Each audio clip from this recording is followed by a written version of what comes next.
welcome everybody. So I would like to talk about GPU accelerated bubble dynamics. I forget to mention in the title that this nonlinear oscillator describes the relativization of gas bubble plays in liquid domain, but believe me, it's about bubbles. So this project started last year in October within the framework of international cooperation with the George August University of Göttingen. So first of all, let me say some few words about the participants of the project from abroad. First, I would like to mention the name of Professor Werner Lauterenborn, who founds the bubble group in the Department of Drittes Physikales Institute, DPI. His first paper on this topic appeared in 1976. Since then, he had, if I'm right, more than 60 PhD students, and during the decade, lots of knowledge are accumulated in the department in bubble dynamics, in theoretical, experimental, and numerical point of view. The official contact is Dr. Robert Mettin. Now he is the leader of the bubble group in DPI. And I also want to mention the name of Professor Ulrich Parlitz, who is in the Max Planck Institute in the same university. He also provided us a lot of GPUs for our project. So, why do I want to deal with bubbles? If we irradiate liquid domain with high frequency, high intensity ultrasound, bubble clusters are formed in the liquid domain composed by usually micron-sized tiny bubbles. Here we can see bubble cluster in a moving sound field, and on the right hand side we can see bubble clusters in a standing sound wave. It's hard to see that they are composed by bubbles because of the long exposure time, but if we make a magnification like this one, or even more magnification, like on the right-hand side, and we use a shorter exposure time and with illumination from the back, now we can see that these clusters are really formed by very tiny bubbles which are nearly spherical. Okay, how these bubbles behave due to the ultrasonic irradiation, which can be regarded as a harmonic forcing. Here I want to show you a video. Is a bubble response to the harmonic forcing of the ultrasound with frequency 25.1 kilohertz. The amplitude is approximately 2 bars, and the frame rate of the video is approximately 775 kiloframe per second. Let's see again the video. We can see that there is a very small expansion phase. After that, we have a very fast collapse and some after bounces. And because the forcing is harmonic, then of course the response is also harmonic, periodic. So this motion repeats itself until we have the ultrasonic irradiation. Okay. How the bubble curve look like as a function of the time. In this figure we can see the bubble radius as a function of time simulated with our bubble model. Here we also can see the very long expansion phase, very rapid collapse, and some after bounces. So we can say that our model can really capture the basic features of the bubble motion. During the collapse phase, the bubble wall velocity can be very high. It can reach even 1000 meters per second, and at the minimum bubble radius, temperature inside the bubble can be as high as 10,000 degrees of Kelvin, and the collapsing bubble can emit even shock waves into the liquid domain. As an evidence for these extreme conditions, here we can see a picture about a bubble cluster, and the bubbles during their radial oscillation emits light, so which is direct evidence for the really high temperature inside the bubble. There are lots of ultrasonic technological applications which can be exploit this extreme condition during bubble collapse. For instance, you can reduce the chain length chain lengths of certain polymer molecules, or we can increase the efficiency of some heterogeneous catalysis, or we can regard these small bubbles as micron-sized sonochemical reactors, and we can increase the chemical yield of lots of chemical reactions. So we can see that irradiation of the liquid domain with a certain ultrasonic irradiation with a certain frequency is beneficial for this application. What can be more beneficial? Application of two frequencies, two irradiation of the liquid domain. There are lots of papers in the literature who reported the very positive effect of application of two distinct frequencies rather than one. But unfortunately, the situation is not so simple, because there are also papers where the author claimed that sometimes the application of dual frequency is worse than the application of single frequency. So in the literature we can find very big discrepancies in the results, and it's not very clear that why this discrepancy exists. These papers are usually deal with dual frequency irradiation experimentally. So that's why we decided to review the discrepancy of these results, between these results, and we start to investigate dual frequency driven bubbles and bubble clusters numerically using GPUs.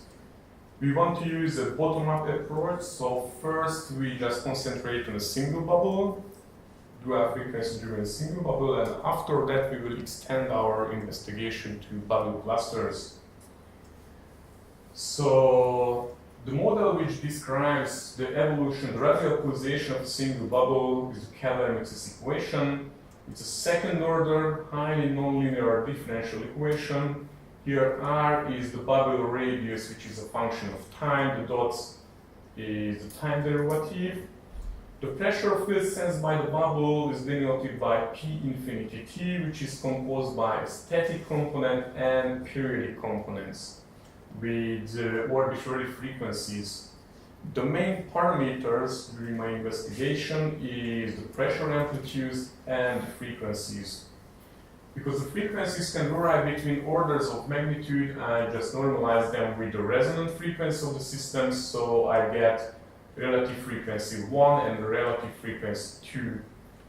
I want to emphasize that both departments, our department and the department in Göttingen, is very strong in nonlinear dynamics, so we are not just interested in the bubble behavior from application point of view, but from nonlinear dynamical point of view.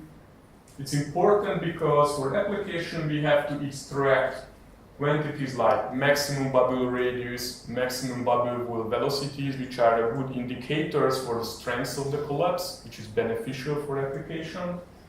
But for nonlinear dynamical point of view, we need quantities like Lyapunov exponent, which describes whether our solution is chaotic or simply periodic, or we need winding numbers in order to be able to make the organization of periodic orbits and so on. Of course, I use the dimensionless form of this equation and rewrite this equation into a first order system. Here, y1 is the dimensionless bubble radius, y2 is the dimensionless bubble velocity, and the numerator and the denominator can be seen here. I usually don't like presentation which involves such huge expressions, because if I'm not an expert of the topic, I start to fall asleep immediately. I just want to show you here that even if we have a very simple equation, relatively simple, in the sense that it's just a second order ordinary differential equation, the algebraic form of function 2 is really complicated, which means that one thread in a GPU, if you want to evaluate F2, it needs to perform lots of floating point arithmetic operations. Okay, and we want to calculate the Adamov exponents and the winding numbers, so we need to solve also the linearized form of this equation attached to the system. It's written in polar coordinates. Again, we have a bunch of equations, but the point is that it's as complicated as the previous one. So if one thread wants to calculate these functions, we have to perform lots of floating point arithmetic operations. I collected so-called expensive operations. In the sense of GPUs, we have function of 1 over something, something to the power of another something. We have lots of sine and cosine functions with different arguments. So it's also a factor that it's really expensive to calculate these functions in GPUs.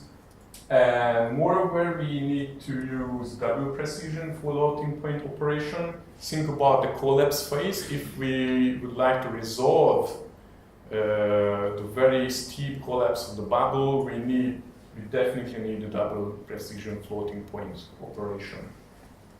Okay, how we solve this bubble model? First of all, I want to emphasize that to make it clear the discrepancies in the literature about should we use double frequency or not, we need to take into account all the 4-dimensional parameter space, the pressure, amplitude, and the frequencies.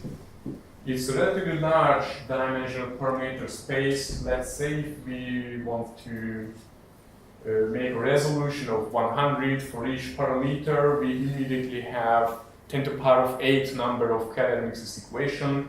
Moreover, if we apply multiple initial conditions to reveal the coexistent attractors, let's say 10 number of initial conditions, which is not a big number at all, actually, in nonlinear dynamics, we immediately have billions of Keller-Mix's equation.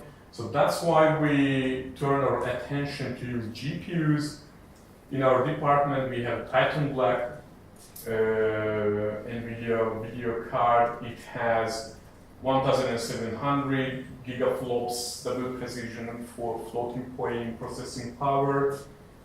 In the DPI department in Göttingen, we still have 2 Tesla K20 GPUs, somewhat smaller processing power, and in the MPI, Max Planck Institute, we could use 8 number of Tesla M2050 GPUs.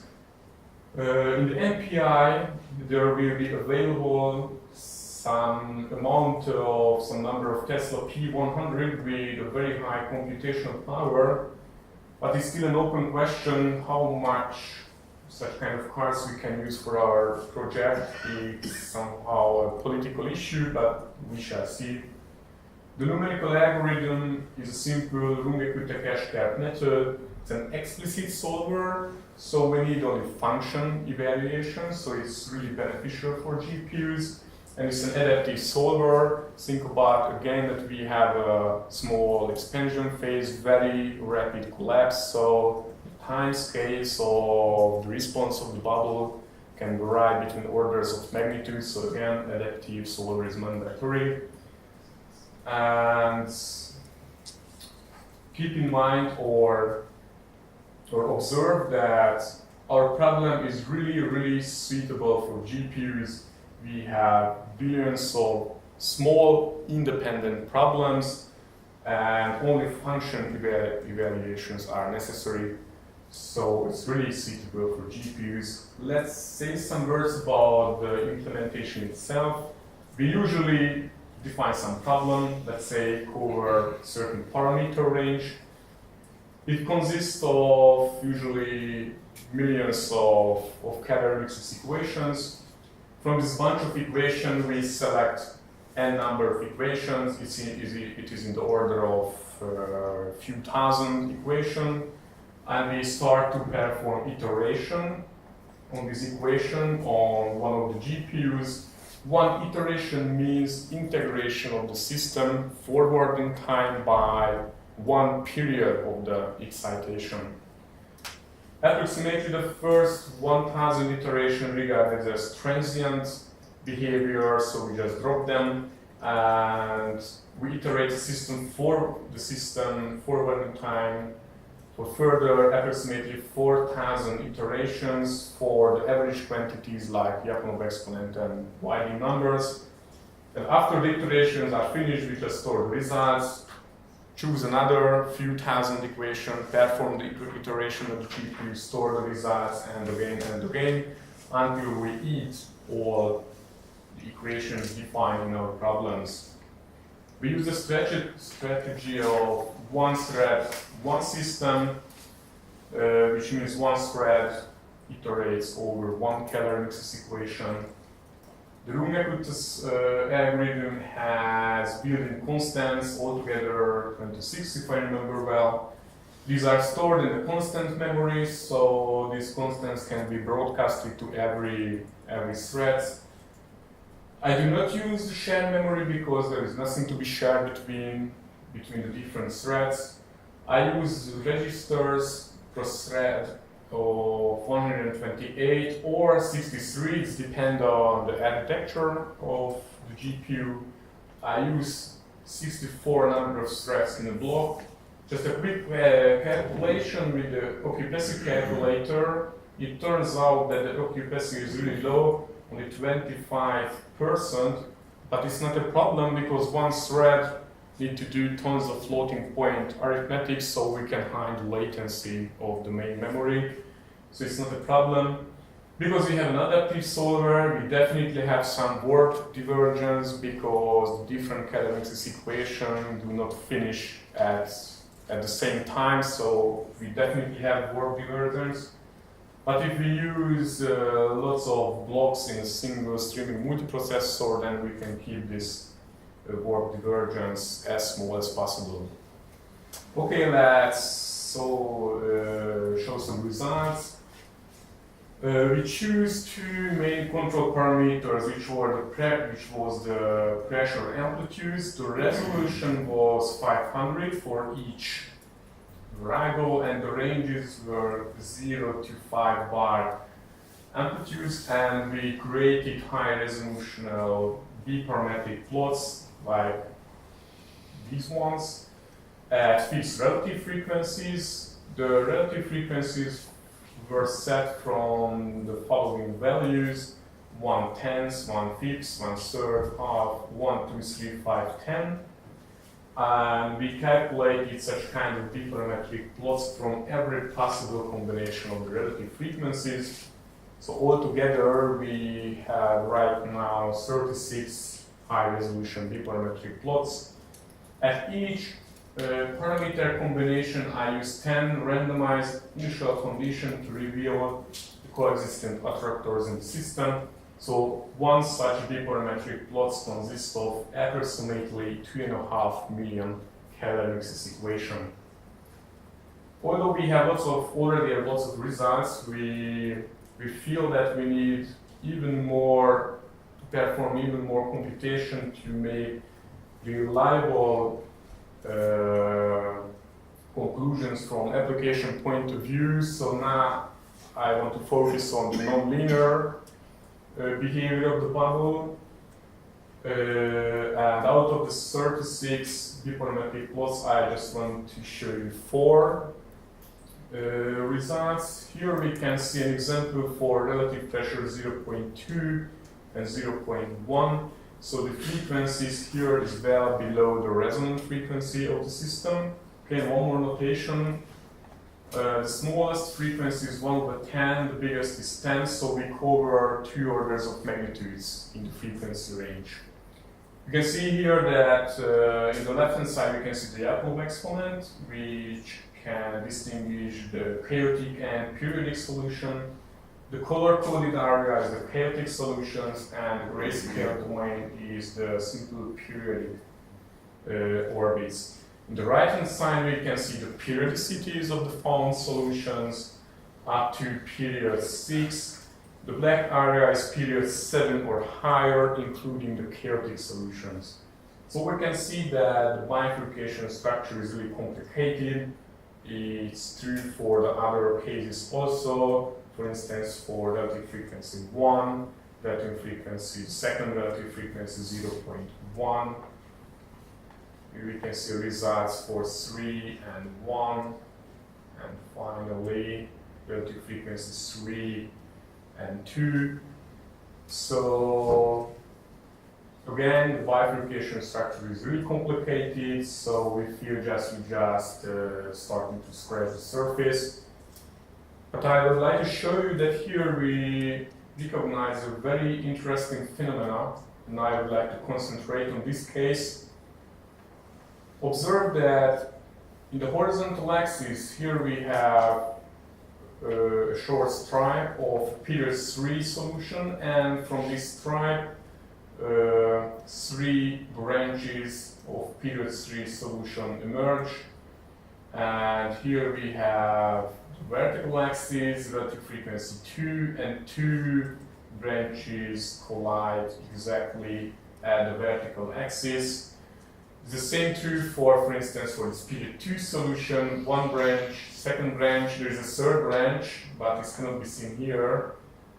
In the next slide you will see it. And again, 2 branches connect here. So, and it was really interesting that relative frequency 3 branches, relative frequency 2 branches. So why does it happen? And to reveal that, what happens here, we perform simulation with even much higher resolution. Here we can see the results. The resolution is much higher.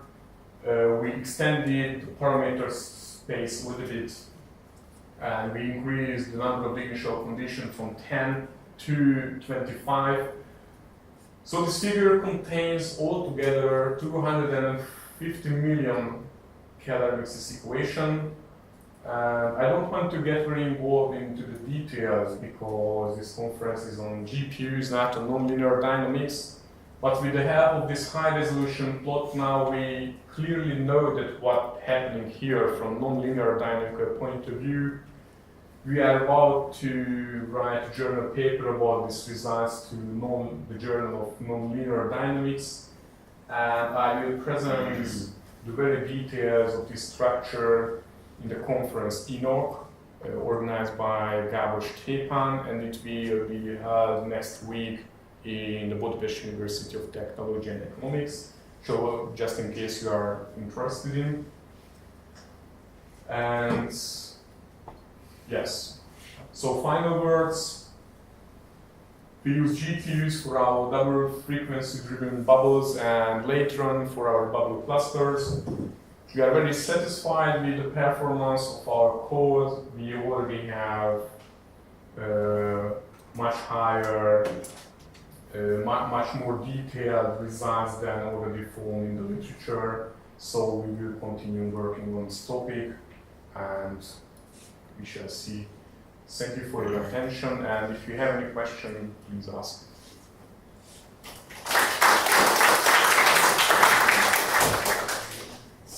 Any questions?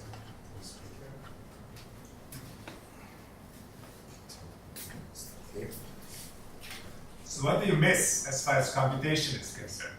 What is mess? What would you need? What do you miss? What would be your dream if, you know, computers can do something more for you? Or is it good enough? Okay, the dream is to resolve this discrepancy in the literature. That's the physics, but from the computation side, I mean, do you want just 10 times this machine? Do you want? Is there something that still needs to be solved, or you're actually happy? I mean, you reached what you wanted, and you just have to run this. I'm just curious. Actually, I'm happy because before the GPUs I had, let's say, nothing. So I'd definitely be happy. Or I could spin it differently. Suppose now you see you can do this. What is the next peak you want to climb, which might need even more tricks and more? Okay, all the time I can increase the resolution. For instance, what's happening here? Who knows? We need magnifications and even more computations. And these are just few parameter values, parameter combinations for the frequency. So there can be tons of computation. It's just depend on my imagination. So you just apply for more time, or do you want a better algorithm, or is there any? This is a good question. I think the algorithm is already fast enough, so I don't want to spend more time to improve the algorithm. I had 2 or 3 months in Göttingen to do that. Now I want the results and publish my results. Yes. May I have a follow-up on this question? So, if you had a fine grid of this frequencies, you could kind of produce a movie. You could go from one picture to the other, like you have this one and you have the other one that is for different set of frequencies, right? So you mean that? Would it help to understand the whole phenomenon because you have like a snapshots of different things and the pictures would kind of flow continuously change, right? Yes, of course it would be help a lot, but one biparametric plot like this one runs approximately 1 to 4 days. So, and it's still just 36 different parameters, frequency combination. So if I want to apply a fine resolution of at least one frequency, so I need much more computation capacity. So that's your answer. Yeah.